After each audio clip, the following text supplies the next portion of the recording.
Bueno, Marisa Morago es supervisora de concurrentes de nuestro servicio desde hace varios años. Es psicoanalista, analista miembro de la EOL y de la Asociación Mundial de Psicoanálisis, docente del Instituto Oscar Mazota, docente de la UBA, supervisora clínica de graduados de la Facultad de Psicología, y bueno, ya es alguien con la que trabajamos muy a codo, y bueno, también es quien dirige la pasantía, ¿no? Esta que estabas contando en la facultad. Así que bueno, nada, es un gusto que estés acá. El título es Intervenciones psicoanalíticas en dispositivos institucionales, internación, admisión y la práctica entre varios. Bueno, cuando quieras, Marisa. Bueno, Nancy, bueno, muchas gracias. A ver, ¿estoy muteada? No. Muchas gracias por la invitación. Siempre me resulta interesante el intercambio de figuritas, voy a decirlo así. Es decir, que tengo la idea de transmitirle algunas ideas y que luego podamos conversar. Ustedes me pueden decir, digamos, cuál es la perspectiva de ustedes sobre lo que vamos conversando, charlando. Para mí siempre me causa entusiasmo. Bueno, sí, intervenciones psicoanalíticas en dispositivos institucionales, la verdad que son tres, lo que me planteé respecto de internación, admisión y práctica entre varios, son tres temas bastante, digamos, condensados, pero voy a tratar luego de una pequeña introducción, de hacerlo lo más clínico posible, digamos, para compartir con ustedes de qué hablamos cuando hablamos de intervenciones, y de qué hablamos cuando hablamos de intervenciones en psicoanálisis, ¿no? Como cuestión general, a ver, Nancy, si está bien, yo me voy, digamos, voy planteando un desarrollo y luego dejamos un tiempo para la conversación, ¿está bien así? ¿Verdad? Sí, claro, claro, sí, sí. ¿Hasta qué hora tenemos? Y entre media hora, 40 minutos, sí. Bueno, cualquier cosa vos me decís, ¿eh? Bueno, bárbaro. En relación a un tema general, para plantear esto, hablaría de digamos, o plantearía la importancia de la incidencia del psicoanálisis en los dispositivos, como primer cuestión, digamos, como psicoanalista. Yo creo que el psicoanálisis tiene herramientas para intervenir por fuera de lo que es un dispositivo clásico, en el sentido de por fuera del consultorio del analista y por fuera del diván. En tanto, tratamos sujetos del lenguaje y sujetos de la palabra. Creo que tiene herramientas, pero hay que saber, digamos, extraerlas y usarlas en cierta lógica. En relación a las instituciones, bueno, como ustedes saben, y practicantes, los residentes o concurrentes, pueden conocerlos también, porque tal vez ya empezaron a trabajar. Hay una variedad de instituciones, además de los servicios de atención, hospitales, hay residencias asistidas, hay hogares terapéuticos, comunidades terapéuticas, casas de medio camino, bueno. Donde se trabaja alojando la cuestión más individual del sujeto hasta el tratamiento de modo, podríamos decir, de experiencia colectiva, ¿verdad? Que puede ser la idea de un taller, la idea de una reunión etcétera. O sea que cuando planteo esto también estoy pensando en distintos dispositivos de alojar, digamos, para alojar el padecimiento. Y en estas instituciones, digamos, y con estas modalidades de dispositivos, se presentan, podríamos decir, comunidades de goces diferentes, como goces sintomáticos, es decir, disfuncionales. Cuando decimos disfuncionales, decimos lo que no marcha para alguien. lo que no marcha para el sujeto. Es decir, el tratamiento de los desvíos. Acá me parece importante situar que para nosotros, cuando digo nosotros, digo los practicantes del psicoanálisis, los desvíos no son un trastorno a corregir. Los desvíos son como lo más íntimo de cada sujeto y en todo caso habrá que ver de qué modo se interviene, de qué modo se trata. Esto, digamos, abre a una pregunta de, cuando tenemos una comunidad de goces sintomáticos, es cómo hacer existir dentro del campo de la salud mental una forma que permita pensar como una tensión entre comunidades diferentes y un universo común, ¿no? Me refiero a, en un tratamiento, por ejemplo, de un grupo o de un colectivo, ¿qué tiene de común? O una comunidad terapéutica, ¿cómo pensamos lo común entre los miembros? Diría que lo común es la diferencia. Que para nosotros, como practicantes del psicoanálisis, lo que tiene de común, en lo que se unen los sujetos entre sí, es cada uno con su diferencia. Y esto es una perspectiva que no podemos perder a la hora de cómo intervenir. Después vamos a situar algunos ejemplos. Con todo esto quiero decir que desde el psicoanálisis podemos intervenir a partir del cuerpo, porque siempre se trata de la lógica de los cuerpos, del comportamiento de los cuerpos que en realidad no saben comportarse como las cosas, ¿no? Dice Lacan.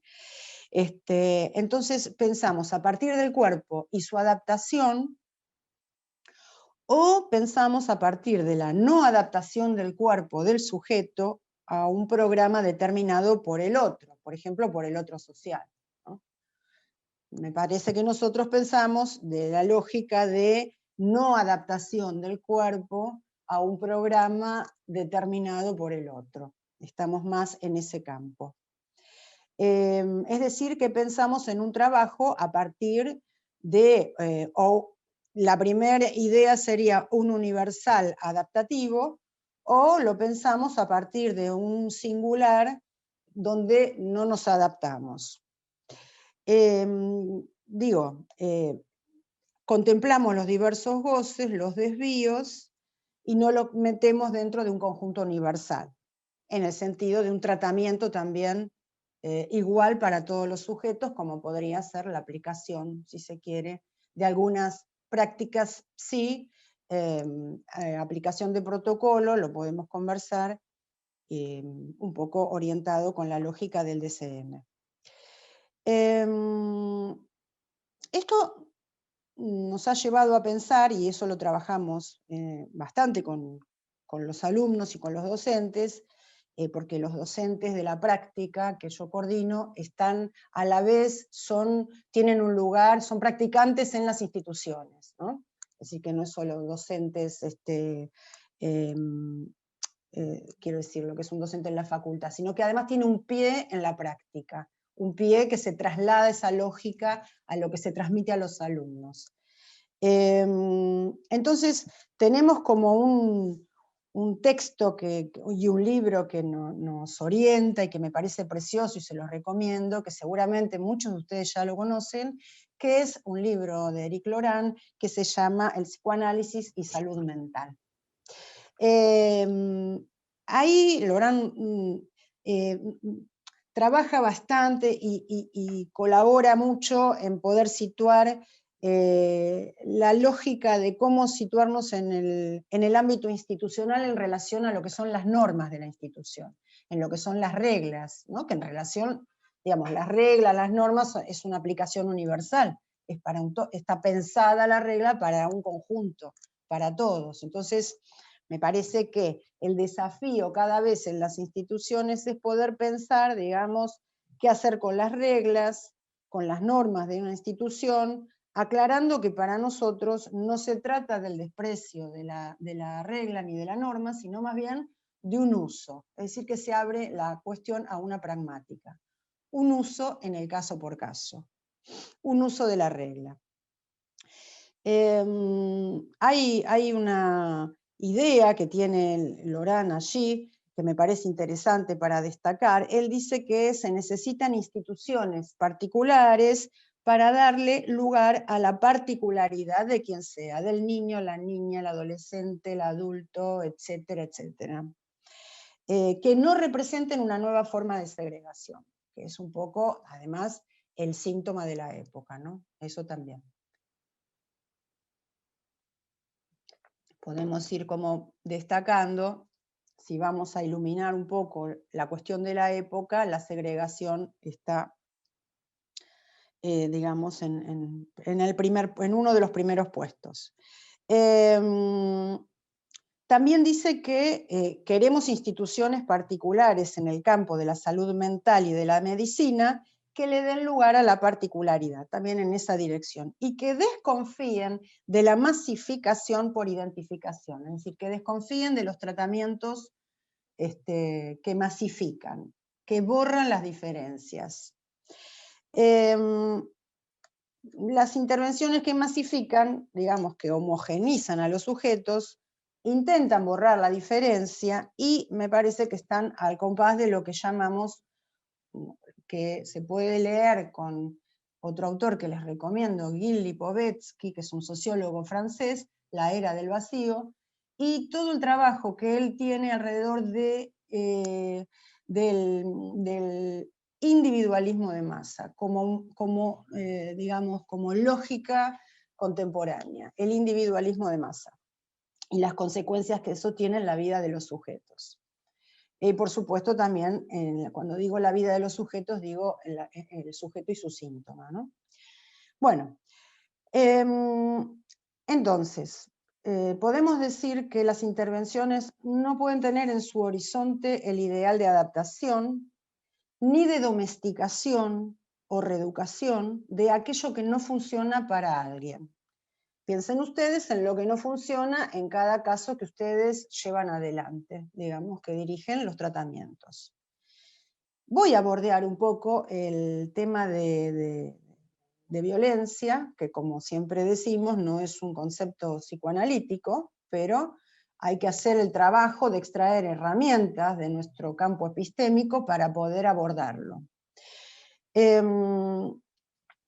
Siempre mencionamos, tenemos como una línea, digamos, conductora, por decirlo de algún modo, que es que Freud, en esto soy muy freudiana, nos anuncia malas noticias, ¿no? Freud nos anuncia malas noticias, ¿en qué sentido? No todos son malas noticias, no se asusten, pero hay malas noticias en esta idea. Esto lo pueden trabajar ustedes en el malestar en la cultura. Él trae malas noticias para el individuo, para la familia, para la comunidad, para la nación, que tenga como ideal de funcionamiento una felicidad sin sombras. Hay malas noticias para pensar que hay un programa de felicidad sin sombras, como en Instagram, por ejemplo. En Instagram la gente feliz y no muestra sus sombras, no muestra sus opacidades, en general. Pero suele verse familias felices, en fin. Nadie va a fotografiar su desgracia, aunque algunos pueden ser. Pero no sería como la mayoría, digamos. Digamos que a nivel de la imagen es más factible transmitir la idea de una felicidad sin sombras. Freud dice, bueno, no, nada de esto. Hay una inclinación agresiva en el ser humano, es una disposición pulsional, autónoma, y una inclinación innata, dice una cosa que a muchos les pareció un espanto de sus contemporáneos, que hay un mal, una tendencia del ser humano al mal, a la agresión, a la destrucción. Bueno, se ganó sus cuantos enemigos. Freud estaba bordeando la idea de la pulsión de muerte. Y podemos decir que es una inclinación agresiva que habita, no es de clase, no es algunas clases sí, otras clases no, habita en todo ser que habla, en todo ser hablante.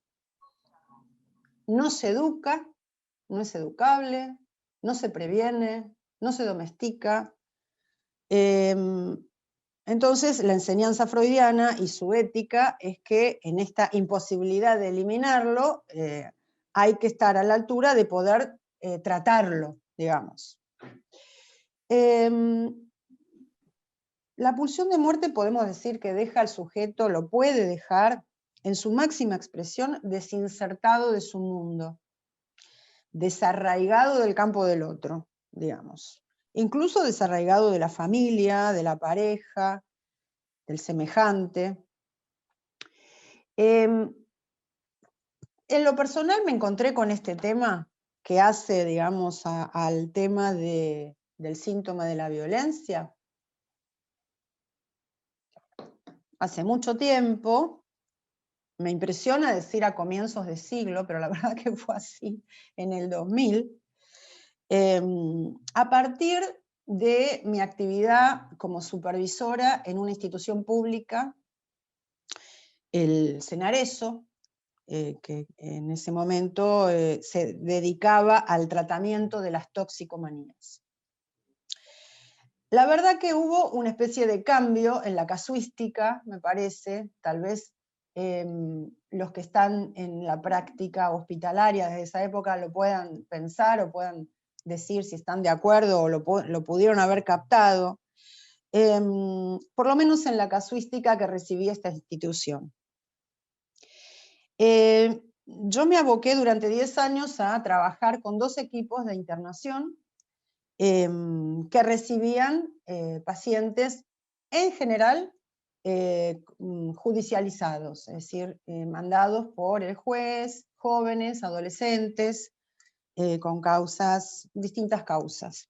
Pero se los derivaba a la institución si era un caso considerado de toxicomanía, como se mencionaba en ese momento. Lo que se empezó a situar es, de entrada, empecé a observar en las supervisiones, que se empezó a producir como un atolladero en los tratamientos de los jóvenes que hacían, vamos a decirlo así, fracasar los ideales terapéuticos de la institución. La institución tenía ideales terapéuticos y el fracaso del tratamiento de los sujetos que recibía los hacía fracasar. Vamos a ver un ejemplo. A modo de ejemplo, un ideal terapéutico podría ser la relación que se establece entre la abstinencia del tóxico en el paciente, porque por supuesto, al llegar a una internación, obviamente, hay una abstinencia del tóxico, de la sustancia. Entonces, la relación que se establece entre la abstinencia del tóxico en el paciente y su mejoría en los lazos familiares, sociales, laborales. Esto dejaba por fuera la incidencia de la pulsión en cada caso, ¿no? Había un ideal de cura o de domesticación de la pulsión que lo que hacía era conducir al equipo tratante a la impotencia, porque se encontraban con lo que se llama la recaída. En realidad no era ninguna recaída, digamos, que son los pasajes al acto, el acting, no era una recaída, era que eso nunca había desaparecido, siempre había estado allí, de entrada. Y a la vez había otro problema que se empezaba a tomar consistencia, que es que la medicación que se utilizaba, los psicofármacos que se venían utilizando para ciertos casos, empezaban a ser refractarios esos cuerpos. Es como si el cambio de sustancia, que además, digamos que se fue tomando como otra forma a partir de los 90, y se presentificaban los casos en el 2000, como si el cambio de sustancia tóxica hubiese provocado un cuerpo refractario a ciertos psicofármacos. O sea que estaban también con un revuelo en términos de psicofarmacología, no solo del tratamiento del sujeto, ¿no? Bueno. Recuerdo un caso, les propongo una pequeña viñeta. El caso de un joven psicótico que consumía cocaína. Él dice, era interesante porque era un caso que era bastante excepcional en el sentido de que fue una autointernación. En general, ya les dije, los pacientes llegaban derivados del juez. El paciente llega a la institución y dice que él consume cocaína y mujeres de modo compulsivo. Y que se quiere internar. Se pudo ver en el tratamiento que la institución funcionaba para él como un otro apaciguante. Sus normas, digamos, lo que se podía, lo que no se podía, lo regulaban, le daban un orden, una cierta pacificación respecto de un otro que él decía se le venía encima. Sobre todo un otro femenino. En este punto hubo un uso interesante de, digamos, cómo pensar recibir a un sujeto que dice esto y además dice, lo recibe una médica psicoanalista en preinternación y el paciente le dice, yo quiero que me trate un hombre, un varón. Porque a mí, ahí dice, las mujeres, yo consumo y además se me vienen encima. Así que yo prefiero entrar bien y que me trate un varón. Era época de vacaciones, saben ustedes lo que es en la lógica hospitalaria, digamos, las vacaciones, no había varones que lo pudieran atender. Entonces, fue interesante la maniobra, por llamarlo de algún modo, la posición de la médica que lo recibe, porque le dice, eso no es posible, no va a ser posible por ahora, dice por qué, le da el argumento para que no crear ninguna lógica de la sospecha, y construye con él un semblante, vamos a decir así,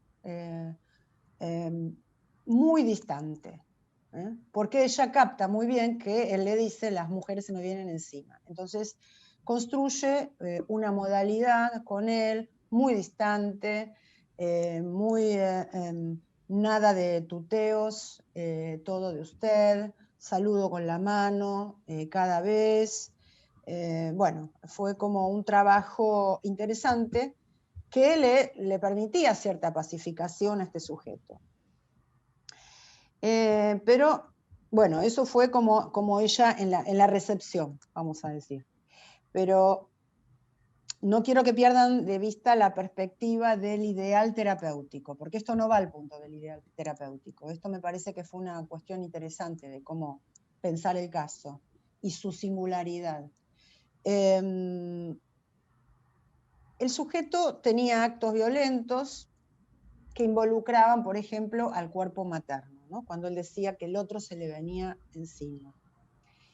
Podemos decir que no había, entre él y el otro, no había un borde.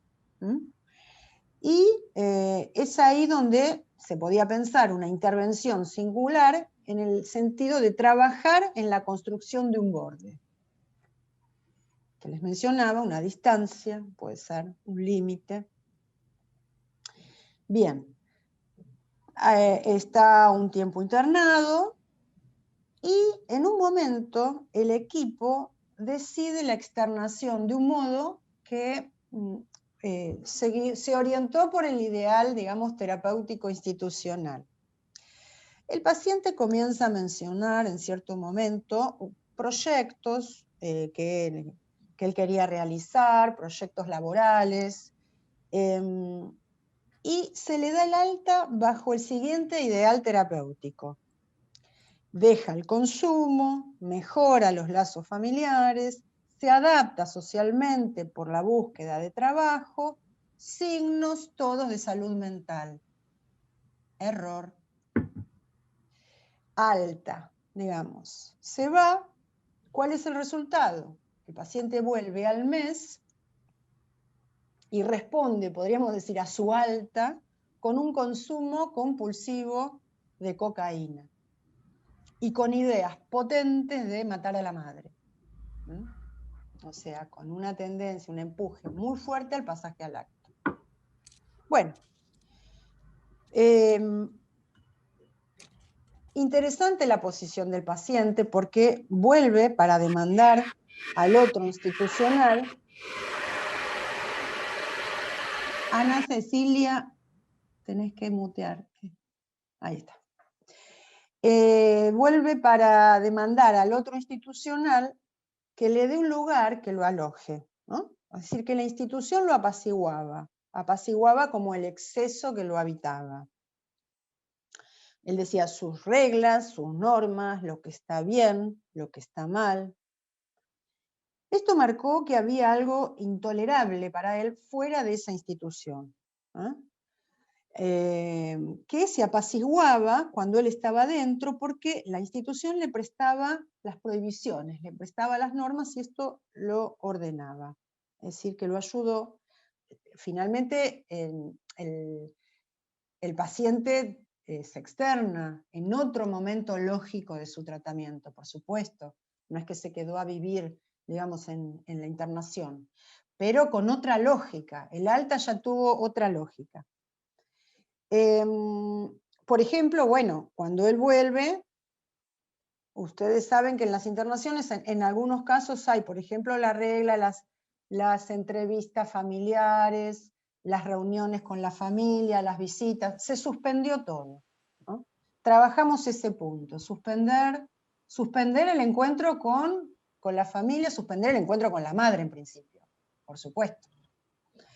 Así que se realizó un trabajo a partir de eso. Eso es un uso de la regla, un uso de la norma. No es que para todos las mismas visitas, para todos las mismas entrevistas, etc. Y esto me parece que da la idea de cómo podemos, digamos, poner en juego la particularidad del caso en el caso por caso. Bueno, esto es un poco en relación a la internación. Les voy a plantear ahora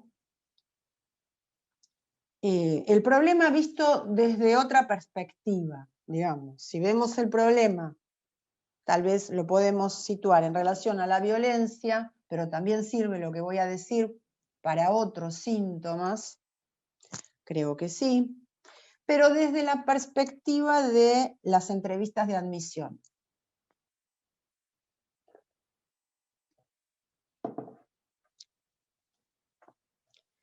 Y aquí les recomiendo otro libro, bueno, el libro no, en realidad es un artículo. Les voy a transmitir algunas ideas muy clínicas que trabajamos desde un texto de Miller que se llama Niños violentos, que seguramente muchos de ustedes conocen.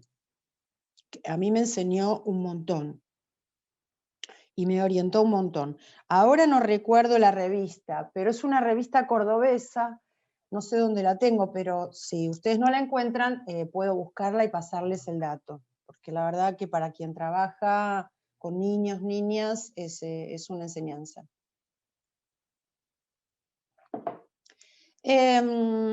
Bueno, lo primero que plantea el artículo, que es interesante, lo podemos discutir, es que la violencia en los niños no es un síntoma, por ejemplo.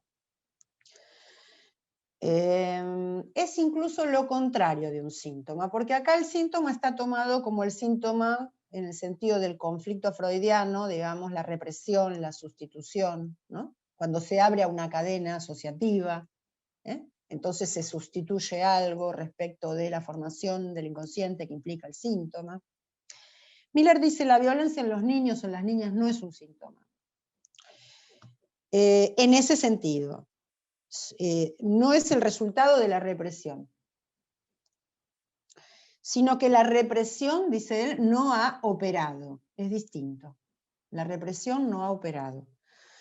La violencia en el niño o en la niña es la satisfacción de la pulsión de muerte. Es fuerte esta consideración, es muy fuerte. Es la satisfacción de la pulsión de muerte.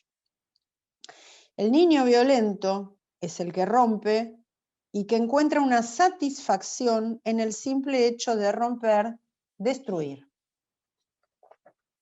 Habrá que interrogarse qué goce está en juego. Volvemos a la particularidad, no vamos a tratar igual a todos los niños y a todas las niñas. Habrá que interrogarse qué goce está en juego en ese puro deseo de destrucción, ¿no?, que a veces recibimos, esos casos. Otra cosa que me parece interesante para las entrevistas de admisión es que no hay que hipnotizarse con la causa. Porque hay una violencia que es en sí misma su propia razón, no tiene causa.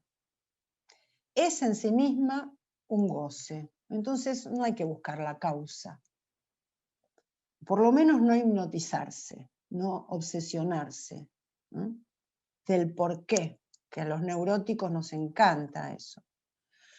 Por regla general encontramos, puede ser, un fracaso en el proceso de represión o un fracaso en la metáfora paterna, puede ser. Pero Miller dice por regla general. Esto tampoco habla de la singularidad del caso. Ah, María, gracias. Está ahí los datos de la revista.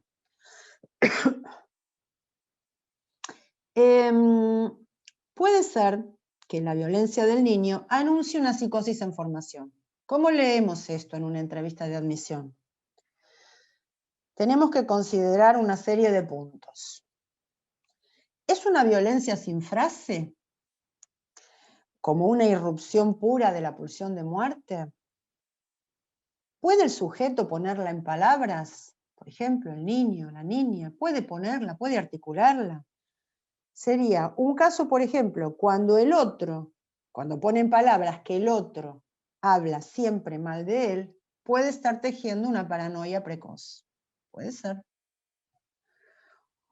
O contrariamente, si al ponerla en palabras es simbolizable, ¿sí? Eso no tenemos nosotros, eso es lo interesante del psicoanálisis. Y es todo un desafío. Que nosotros no tenemos un diagnóstico a priori, sino que eso es una construcción, y eso lo vamos trabajando siempre en las supervisiones, ¿no? Es una construcción en el lazo con el otro, en el lazo con el analista, en el lazo con el practicante, etc.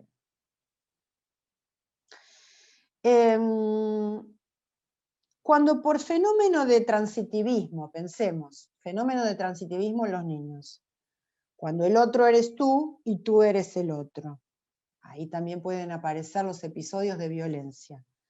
Cuando el otro es un intruso en esta lógica del transitivismo, que le roba el objeto más preciado, lo que desencadena un acto violento, ¿no?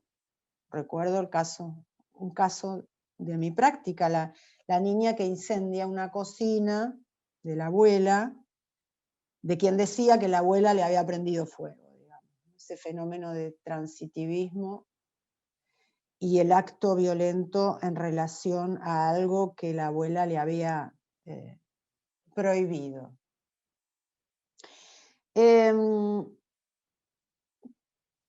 Que sea un goce en lo real no significa necesariamente que sea una psicosis. Eso también es importante,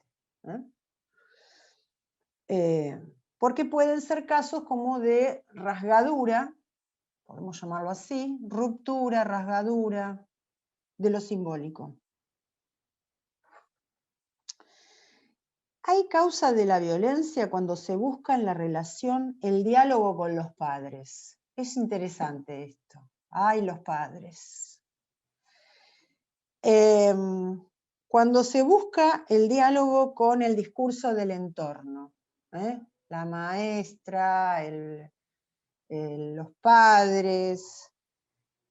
El niño, acá hay que tener, esta idea me parece que es preciosa. El niño puede estar asignado muy tempranamente al lugar del violento por el otro. Todos fuimos de algún modo asignados a algún lugar por el otro. Eso lo sabemos por los análisis propios, por lo que estudiamos en psicoanálisis. Bueno, eso puede pasar con el tema de la violencia. El niño puede estar asignado muy tempranamente al lugar violento del pendenciero, por ejemplo.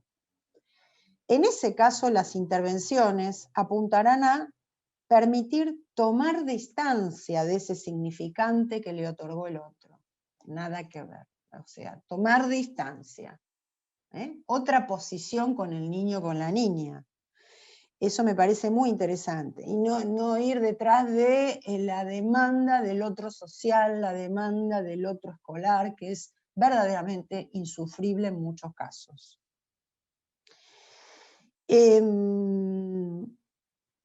¿Alguna conclusión para estas ideas de orientación de entrevistas y tratamiento con niños y niñas? Esto me parece que es importante para nosotros. Me gusta decirlo, que los practicantes no somos guardianes de la realidad social. Los analistas no somos guardianes de la realidad social. Va un poco en la cuestión que les planteaba de cuando viene del otro social o el otro paterno, materno, el significante violento para el niño. Nosotros no vamos a ser guardianes de ese otro. Nos vamos a abocar al tratamiento subjetivo y singular de cada niño y niña, y tenemos que saber que cuando las cosas empiezan a funcionar en ese análisis es muy probable que el niño se retire del tratamiento. Sea retirado, porque además el niño está en una posición, en ese punto de objeto, lo traen, lo llevan, no viene solo. No aceptaremos ciegamente la imposición del significante violento, entonces, por la familia o por la escuela. El analista, esta es una indicación interesante, debe proceder con el niño violento preferentemente con dulzura, dice Miller. Preferentemente con dulzura, ¿no? Con un semblante de dulzura, sin renunciar, por supuesto, a utilizar, si es necesario, lo que él llama una contraviolencia simbólica. Me parece interesante esto. Una contraviolencia simbólica. Yo a esto lo llamo un decir que no. Que también lo hemos trabajado en algunos casos de la supervisión con ustedes. Un decir que no, que es una función lógica. Cuando un goce es verdaderamente insoportable, hay que poder decir que no, que es una función que trabaja Lacan, que veamos que está como, es una función excepcional y que podemos utilizar, podemos encarnar ese lugar para decir no, con un semblante, digamos, de dulzura, como dice Miller. Bueno, hasta aquí, ¿cómo vamos con el tiempo? Vamos bien. Podés extenderte unos 10 minutos más si querés, o como vos quieras. Bueno, me estoy quedando sin voz, pero tengo el último punto que me parece que es interesante, que es la práctica entre varios. Sí. Bueno, por lo menos a mí me resulta de mucho interés. Está planteada la práctica entre varios, que ahora más que nada me voy a detener en un caso, más que explicar qué es la práctica entre varios, que ustedes pueden, seguramente saben o pueden ir a leer. No es que haya tanto, no hay tanto, pero hay un libro de Vilma Cocós, una compilación de casos que se hizo que es una analista, digamos, española, y que, por ejemplo, unas jornadas donde se juntaron para tratar y para situar distintas maneras de concebir síntomas en la infancia y en la pubertad.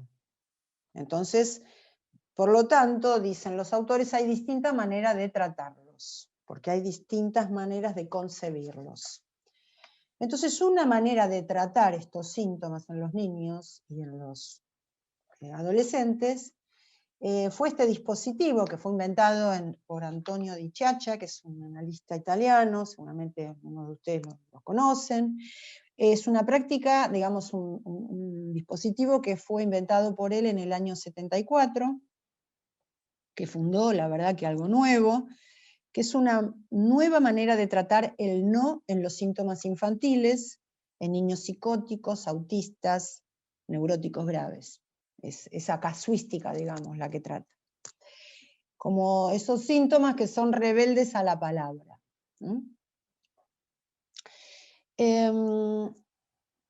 Digamos que antes de esta genial invención, dice el autor, se esperaba que el niño se adaptara a la institución. Seguimos con la lógica de la, o empujamos a adaptación o no, digamos, o jugamos por la singularidad. Entonces se esperaba que el niño se adaptara a la institución, a las normas válidas para todos. Se trata de un trabajo institucional que anuda lo individual y lo grupal. Su fundamento es un nuevo tratamiento del saber, destinado a impedir que se vuelva persecutorio para el sufriente, o sea, para el niño, la niña, el adolescente. Recuerden que es tratado, digamos que es fundamentado en el tratamiento de niños psicóticos, autistas y neurosis graves. A diferencia, me parece que hay que establecer esta diferencia de otra sintomatología u otro modo de trabajar el síntoma, que es en las entrevistas de admisión. La práctica entre varios se sostiene en 4 ejes. No los desarrollo, pero se los menciono. El primer eje es lo que llaman el partnership, que es lo que hace digamos que sería como, la traducción sería como el asociado al niño, el socio, ¿no? Da como el término algo del orden de la camaradería, ¿sí?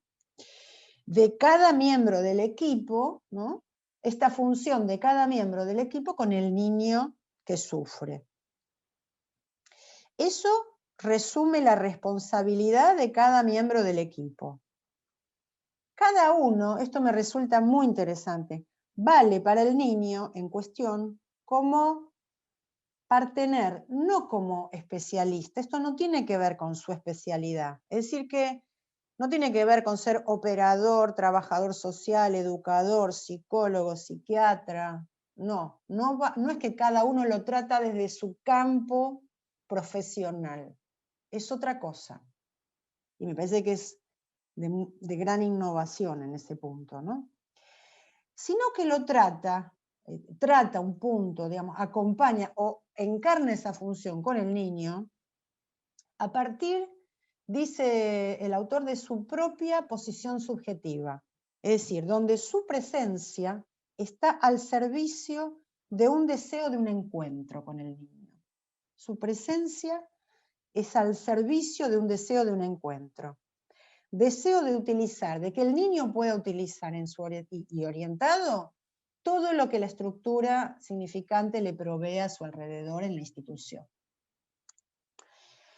Ese es el primer eje. El segundo eje es la reunión de equipo. Yo les decía, tiene 4 ejes la práctica entre varios. El segundo es la reunión de equipo. El tercero, que tiene también su particularidad, pero voy a avanzar un poco. El tercero es la función del director terapéutico. Esto es importante. Y el cuarto es la referencia teórico-clínica, que es el psicoanálisis lacaniano. Les cuento un caso. El caso Hamza. Lo pueden ustedes encontrar en Novedades sobre la práctica entre varios. Pueden leerlo luego y trabajarlo, me parece que es muy, que transmite, bueno, a mí me enseña. En el caso de Hamza, es un niño de 8 años.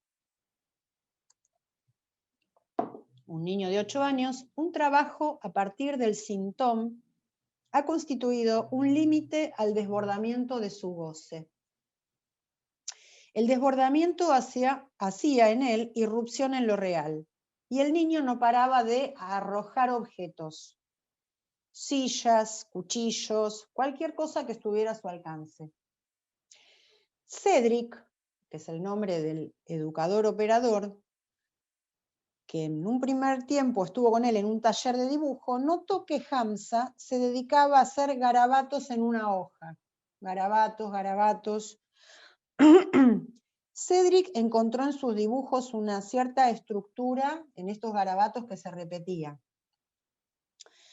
y descubre primero que el trazo no, el trazo no se puede interrumpir. Se repite y el trazo no se puede interrumpir.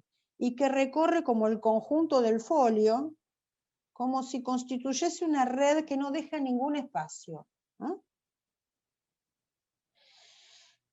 Él propone a Hamza, digamos, que capta algo digamos, observa este fenómeno de ese trazo, y le propone al niño trabajar en el ordenador con el programa Google Street. Esta experiencia, digamos, esta institución y este caso es de Bruselas. Entonces, ahí el niño trabaja en el ordenador del programa Google Street, Google Maps, ¿no? Y desarrolla un trabajo y comienza a hacer circuitos que parten de la institución, es muy interesante, recorriendo Bruselas con algunas paradas en el camino, ¿no? Cédric verifica que dichas paradas son la casa del padre, el gimnasio, donde van los fines de semana, una zona de Bruselas por donde pasea con su padre. Los circuitos son cada vez más amplios, explorando lugares desconocidos, pero siempre con vuelta al punto de partida. Esto también me parece interesante. Ese taller produce sus efectos en el niño. El circuito viene a circunscribir lo insoportable en lo que está atrapado, lo innombrable, y produce un cierto apaciguamiento de su goce. El lanzamiento de objetos disminuye considerablemente. Además, este niño, que no paraba de querer salir del centro, se encontraba muy angustiado en cuanto se alejaba de la institución. Estaba aterrorizado por los edificios, los perros, los camiones, y Google Street le ayudó en ese punto. Él sale del centro de una manera virtual. Esto me parece que es un uso genial de la virtualidad, ¿no? Sale del centro de una manera virtual. Hacer circuitos le permite, en cierto sentido, atemperar, al menos en parte, ¿no? Porque tampoco es, sabemos que siempre hay resto, por supuesto. Pero le permite atemperar esos peligros que aparecen todavía, pero solo ahora aparecen bajo la forma de la imagen. El hecho de que Cédric haya podido unir, digamos, ese S1, vamos a llamarlo así, del circuito con el programa Google Street, no solo encuadra el desbordamiento del goce, sino que también ha dado un lugar al educador, digamos, en su función, ¿no? A ese operador en su función como tal. Por ejemplo, los días que Hamza tiene taller con Cédric, le está esperando en la puerta y le lleva directamente al ordenador. Cédric ha conseguido insertarse en el circuito del niño. Esto me parece que es un efecto de lazo muy interesante, ¿no? Ha logrado insertarse en el circuito del niño y esto le anuda, limita el goce, que no había encontrado la manera de limitar mediante la función paterna, podemos decir. Bueno, me parece que de esta perspectiva del psicoanálisis es como podemos pensar las intervenciones que se vehiculizan a través de nuestro tratamiento singular en cada caso y en cada dispositivo. Así que bueno, hasta aquí le paso la palabra al doctor Dobón.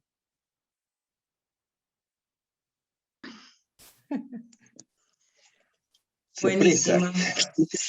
Ya está asignado el doctor Dobón. Sí, no, estaba pensando, bueno, me encantó Marisa, más allá del convite.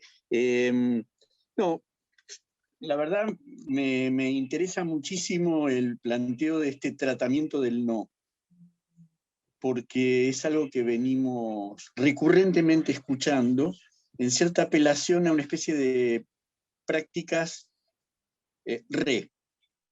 ahora lo de readaptación, de reeducación, de rehabilitación, pero básicamente sostenidas en una prohibición del goce, como si fuera domesticable o prohibible, sobre todo en adicciones, ¿no? Pero también en patologías de consumo, en general, o sea, en trastornos de la alimentación, en toxicomanías, y por lo que acabo de escuchar en niños también, que es distinto o es diferente suponer un tratamiento del no en términos de acotamiento y hacer un uso de ese no en términos de preservar el cuerpo, evitar el daño, el ataque al propio cuerpo, cuando no al de terceros, a un tratamiento del no indiscriminado donde en realidad es prohibicionista. Y bueno, nada, me parecía muy interesante porque coincide con lo que vos decías al principio, que es una especie de desidentificación entre la diferencia y lo común. Entonces se desidentifica, se borra el límite y el para todos dirige la terapéutica. A mí me parece que en cada caso habrá que ver cómo es ese tratamiento del no. Te quería preguntar,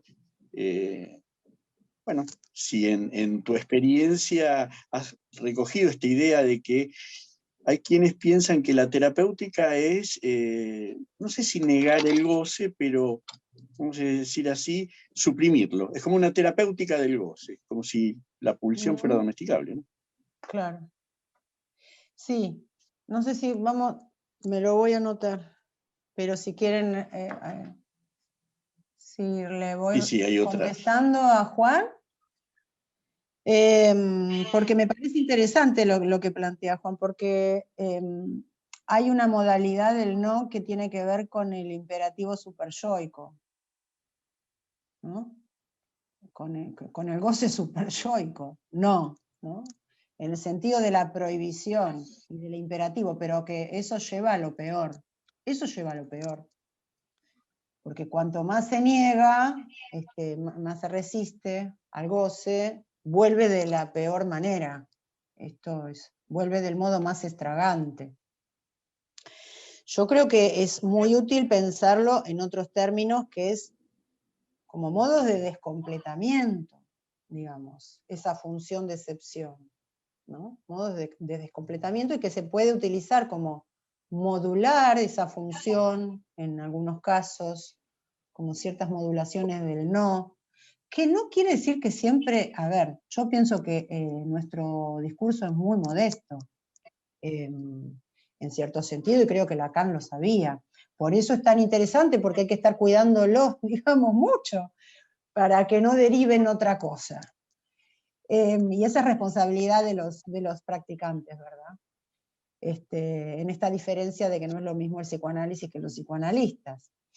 Quiero decir que a veces no es efectiva la modulación que intentamos hacer, no tiene efectos, sabemos que son apuestas, digamos, y que los efectos son contingentes, porque hay otras prácticas que creen que justamente la aplicación del imperativo, de la regla como imperativo, eso a tal causa, tal efecto. ¿No? Para nosotros no es así.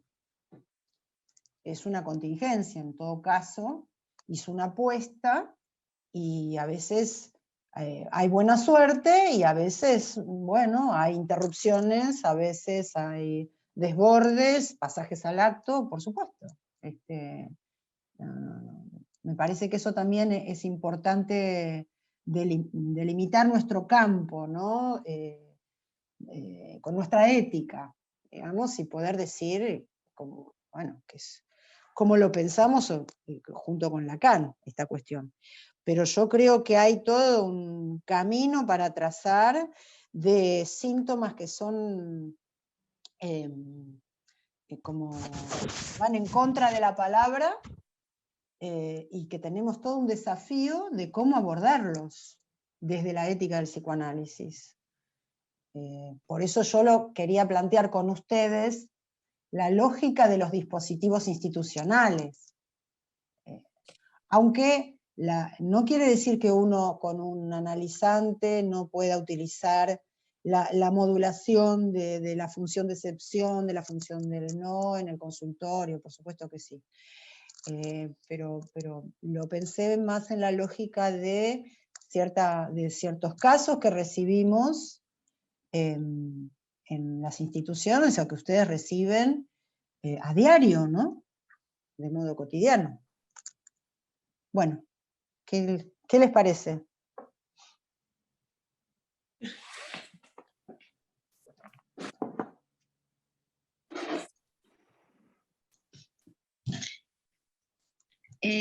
Sí, yo me quedé pensando en esto que vos planteabas del ideal, cómo esto conduce a la impotencia, ¿no? Digamos, o esto que propone Lacan en la función del analista como el que separa el ideal del A, porque es, no sé exactamente, no recuerdo la cita, pero porque si no, lo que queda por fuera es el sujeto. Si se plantea un ideal demasiado cerrado, un ideal o una terapia desde el ideal, lo que queda por fuera, en los casos graves, suele ser el sujeto.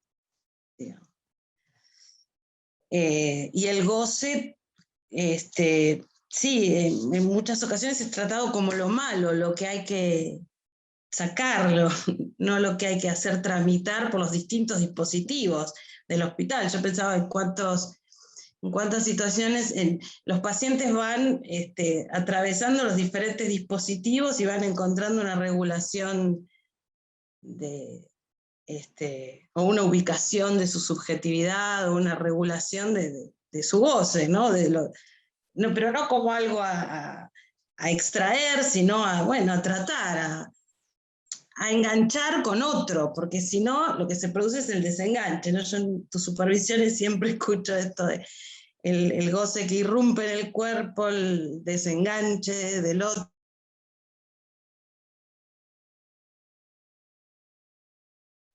Nancy, estás muteada, perdón.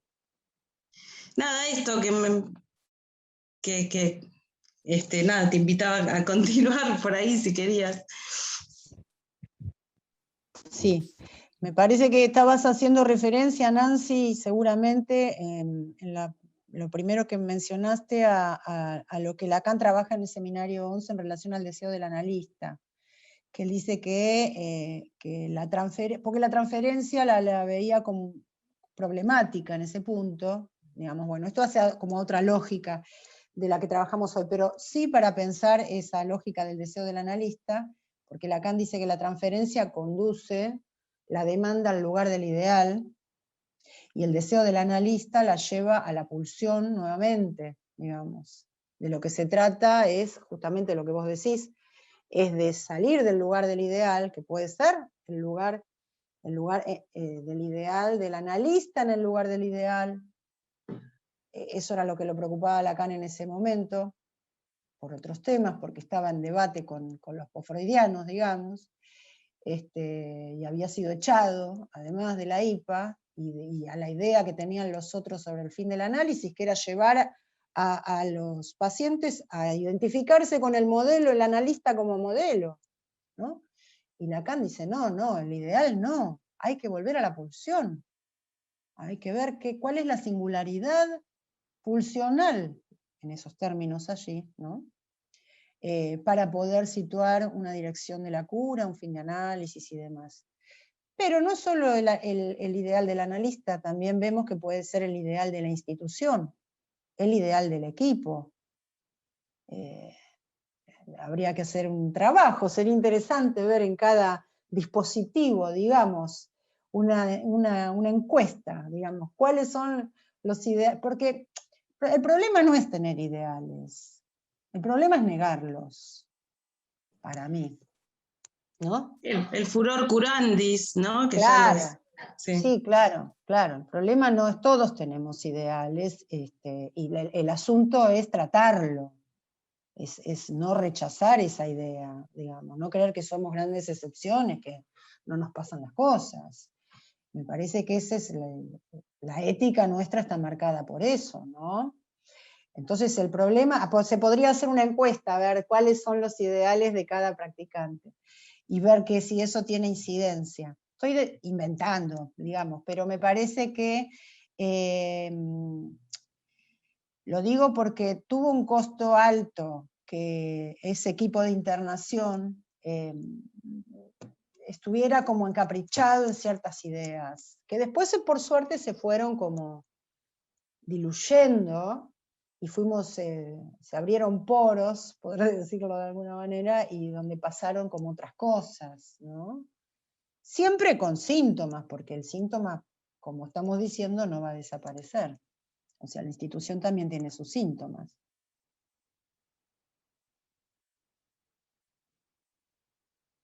No sé qué otra cosa más me habías dicho, Nancy, no me acuerdo. No, en esto de que si hay una posición muy cerrada desde el ideal, lo que queda por fuera es el tratamiento del goce, y entonces queda eso. expulsado el sujeto, ¿no? Y como en el hospital el atravesamiento por los distintos dispositivos es un tratamiento también del goce, sin tener el ideal de que desaparezca, porque si no lo que se produce es un desenganche del otro. Eso. Claro, sí. Por eso me parece interesante la propuesta, por ejemplo, de la práctica entre varios. Me parece que a nivel institucional es una apuesta increíble, digamos. Sí, es difícil, pero como un deseo decidido de alojar el desborde del niño, porque en realidad es la contingencia también de ese operador que se detuvo en ese trazo del niño, sin esa escritura o ese trazo a repetición, taponando todos los espacios, ¿no? Y ese niño que además tenía esa impulsión, arrojar esos objetos permanentes, bueno, no está... Lo que me interesó también es que no está planteado como un diagnóstico el caso, sino como dónde ubicar. Eso me parece que es un trabajo interesante, porque no dicen un niño. Al comienzo de la presentación se sabe que es un dispositivo armado para trabajar en las instituciones con niños autistas, psicóticos, neurosis graves. Pero cuando particulariza el caso, no está pensando todo el tiempo en el diagnóstico. Eso me parece muy interesante. No es que no se piensa desde el punto de vista, digamos, institucional, sino que como el modo de abordarlo. Alicia, ¿dónde está? Está desnuda ahí. Alicia, ¿querés decir algo? Ah, perdón. Bueno. Ahora me fijo. Hola.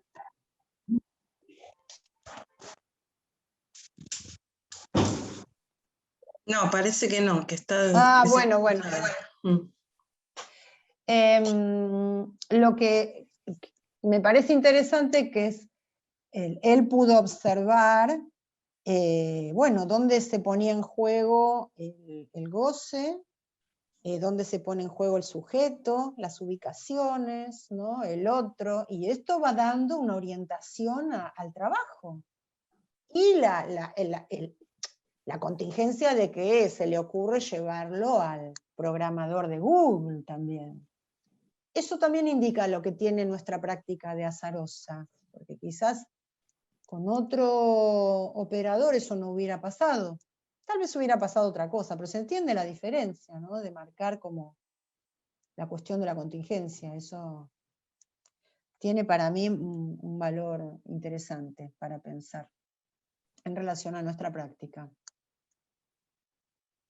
Bueno. ¿Se escucha? Sí, buen día. Buen día. Me quedé un poco pensando en lo que planteabas.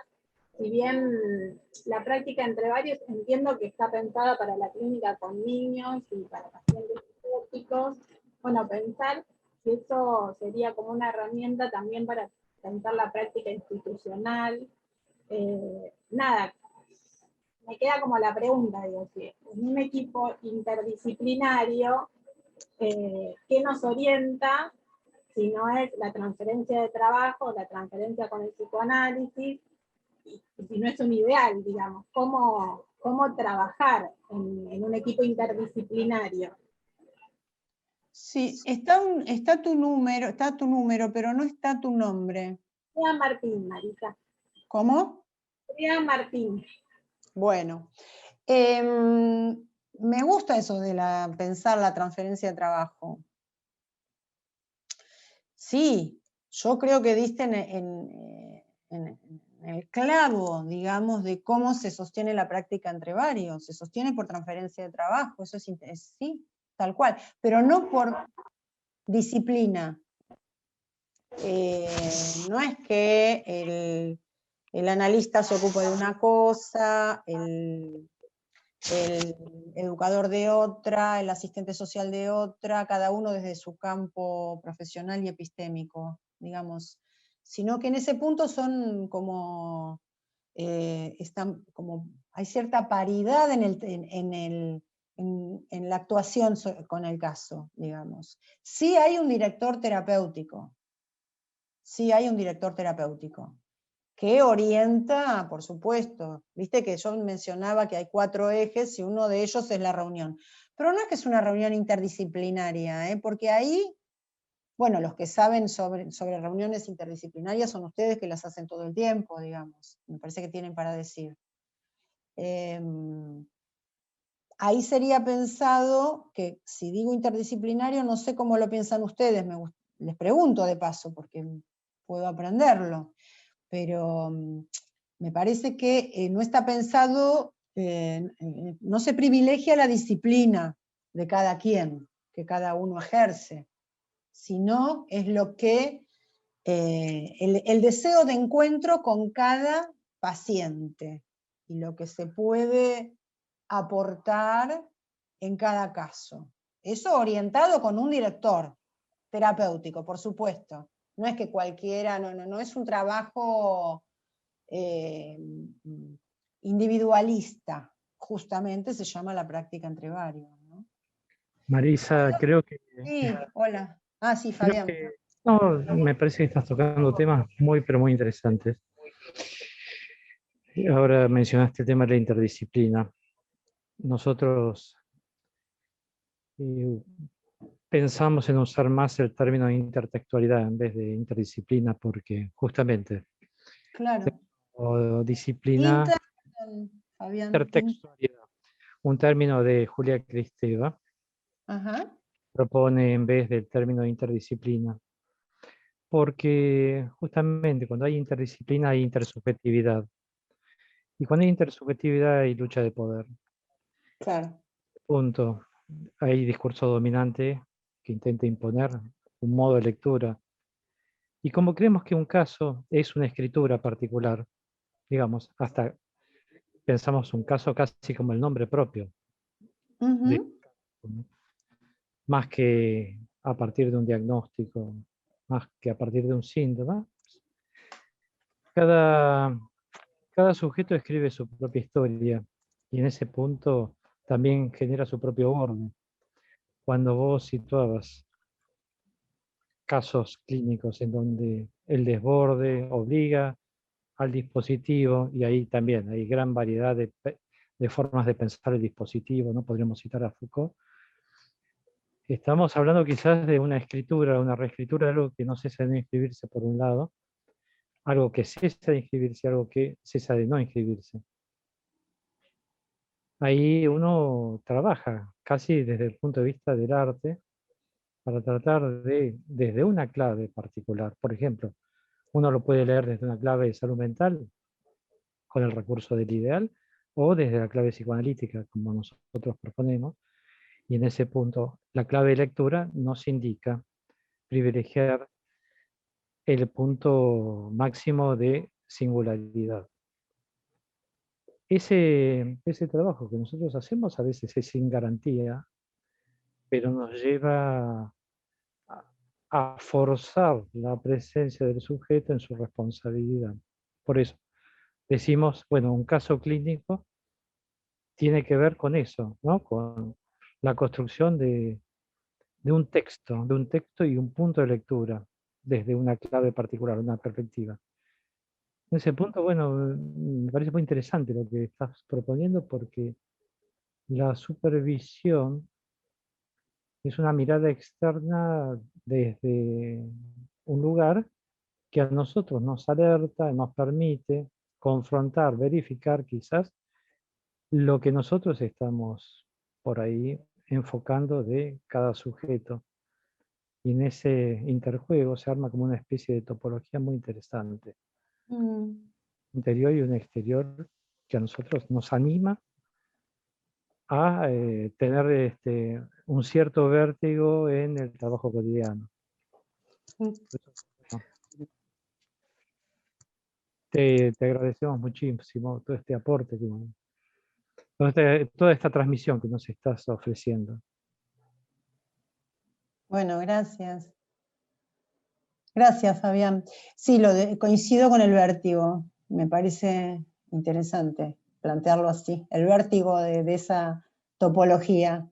Porque del lado de quien controla, supervisa, también hay un vértigo, se podría decir.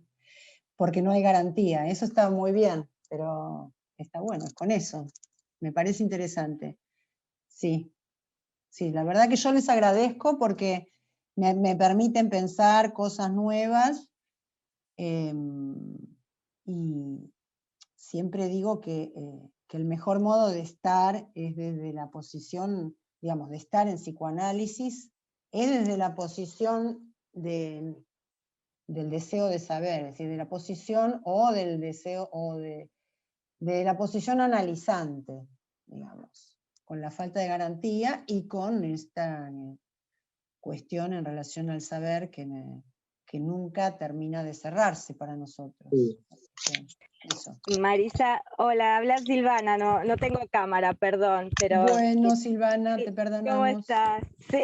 Bien. En línea con lo que viene, con lo que señala ahí Fabián sobre la intertextualidad, me parece interesante también pensar más que nada cómo nosotros vamos lidiando, ¿no?, en los territorios de lo institucional con la cuestión del trabajo con otros, ¿no? Porque me parece que si bien no caemos en ese ideal, ¿no?, de que todos podemos hacer uno para abordar el caso, sí nos tenemos que, digamos, avenir a las reglas del arte, ¿no? Como dice Freud en Consejos al Médico, ¿no? Dice, el analista no se aviene a los afectos ni a la compasión, sí a las reglas de su arte. Y ahí me parece que es como, digamos, una oportunidad también entender o hacerse, ¿no?, a la posición de que el analista es el dispositivo en la institución también. Me parece que es re interesante eso. Así como vos traes, ¿no?, el dispositivo de la práctica entre varios, donde se trasciende esta cuestión, me parece que para nosotros en el hospital, ¿no?, nos viene bien para pensar que no es que hay que armar, ¿sí?, un super equipo interdisciplinario, sino que la misma introducción del psicoanálisis en la lectura que hacemos ahí del caso es el dispositivo también, ¿no? Para pensar eso ahí, en esas intersecciones. Sí, coincido con eso, Silvana, digamos, que puede ser, sí, el analista es el dispositivo y depende de una lógica y de una formación. Es el dispositivo en tanto no se sitúe como persona, ¿verdad? Me parece que sí, que está bien plantearlo así. Bueno, Marisa, en nombre del servicio y personal, gracias nuevamente. Bueno. Y transferencia de trabajo mediante, seguiremos trabajando. Muy bien. Adiós, gracias. Chau, chau. Adiós, muchas gracias. Un beso, gracias. Chau, chau. Adiós.